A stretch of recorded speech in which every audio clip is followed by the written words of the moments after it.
Assalamualaikum warahmatullahi wabarakatuh. Selamat datang di channel Menanam Pohon Uang. Pada video kali ini saya ingin membahas resiko dalam investasi. Dalam dunia investasi, sering kita mendengar kalimat "Don't put all your eggs in one basket", atau kalau dalam bahasa Indonesia diterjemahkan, jangan taruh semua telur Anda dalam satu keranjang. Ini untuk menggambarkan suatu resiko. Karena kalau telur dalam satu keranjang, kalau terjadi sesuatu maka semua telurnya akan pecah. Tetapi kenapa pedagang telur menaruh telur dalam satu keranjang, bahkan ditumpuk? Karena pedagang telur mempunyai ilmu atau cara untuk menghindari telur mudah pecah. Dan selain itu, dengan menumpuk telur dapat mengoptimalkan tempat penyimpanan. Jadi, pedagang telur menaruh telurnya dalam posisi berdiri, lalu disediakan tempat khusus sehingga akan terlindungi dan juga tidak mudah pecah.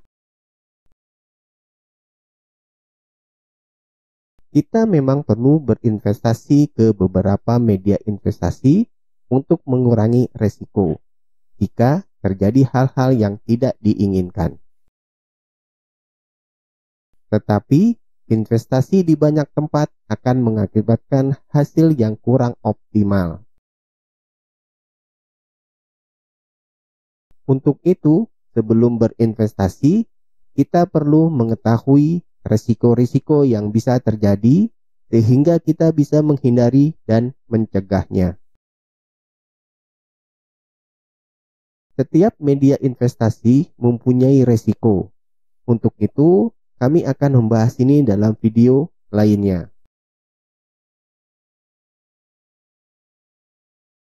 Kesalahan yang sering terjadi dalam berinvestasi adalah hanya memikirkan keuntungan tanpa memikirkan resiko. Seharusnya, sebelum memikirkan keuntungan, kita berpikir tentang resiko. Jika resiko yang mungkin terjadi besar dan tidak bisa dihindari, maka lebih baik kita tidak berinvestasi di tempat tersebut. Resiko terbesar pada investasi adalah kehilangan semua uang kita. Pengalaman adalah guru yang terbaik. Tetapi pengalaman tidak perlu harus selalu kita lakukan. Kita bisa belajar berdasarkan pengalaman orang lain. Maka ini kita belajar tentang studi kasus tentang suatu risiko.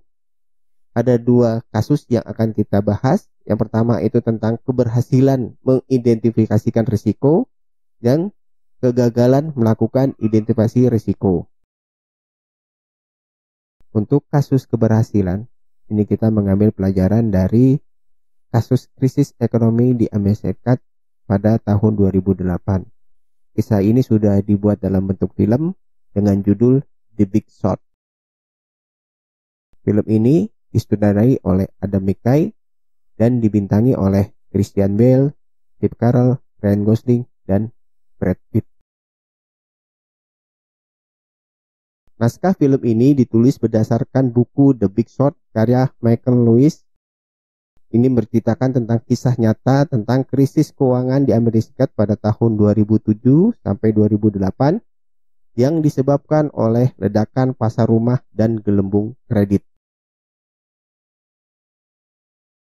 Film ini bercerita tentang 4 pelaku di dunia keuangan yang memprediksi keruntuhan gelembung kredit dan perumahan pada pertengahan tahun 2000-an. Alih-alih mendapat kerugian, mereka mendapatkan keuntungan yang besar karena berhasil melakukan identifikasi risiko sebelum risiko itu terjadi. Untuk kasus kegagalan, ini saya mengambil kasus tentang investasi kampung kurma. Beritanya cukup heboh di media.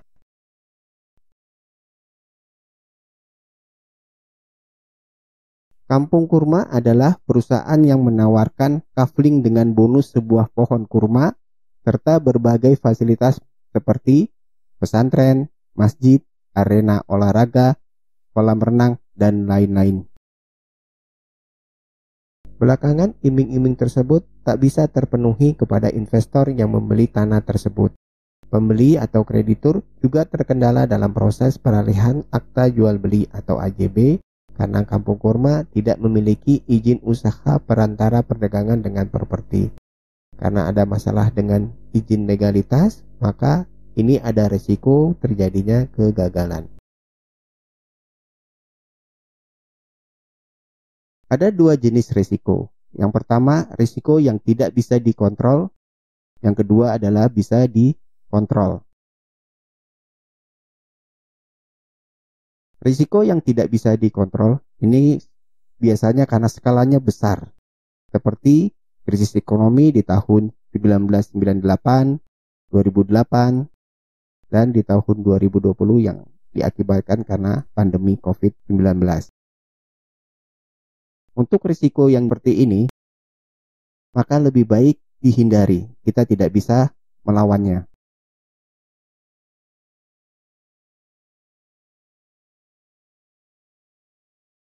Lalu ada risiko yang bisa kita kontrol. Ini karena biasanya skalanya kecil. Dengan kita memiliki ilmu, maka risiko ini kita bisa cegah. Kalaupun misalnya terjadi, kita juga bisa segera diperbaiki.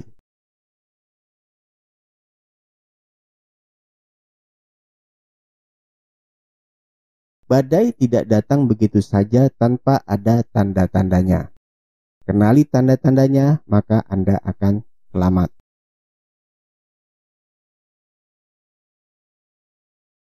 Ada beberapa tips dalam berinvestasi. Yang pertama adalah investasi pada media yang sudah mempunyai landasan hukum syariah dan negara, seperti deposito syariah, sukuk, saham, properti, logam mulia, atau waralaba.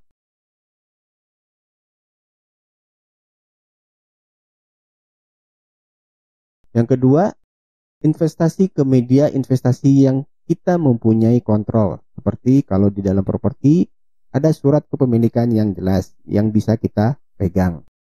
Lalu misalnya kalau di logam mulia ada bentuk fisik yang kita pegang, karena ada juga logam investasi di logam mulia yang kita tidak pegang fisiknya.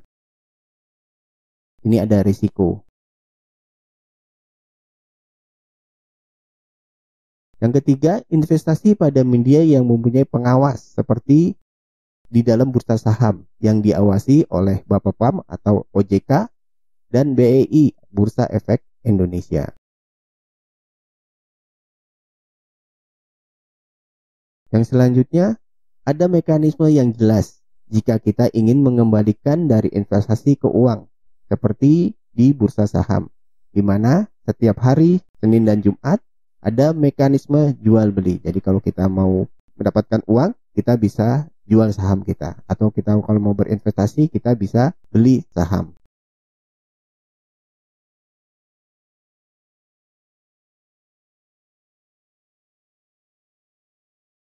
Kita perlu mempelajari ilmu investasi sebelum melakukan investasi agar terhindar dari risiko dan bisa mengoptimalkan hasil. Semoga video ini bisa bermanfaat. Wassalamualaikum warahmatullahi wabarakatuh. Jika Anda nilai video ini bermanfaat, silakan klik subscribe, like, dan share agar tidak ketinggalan video bermanfaat lainnya. Terima kasih.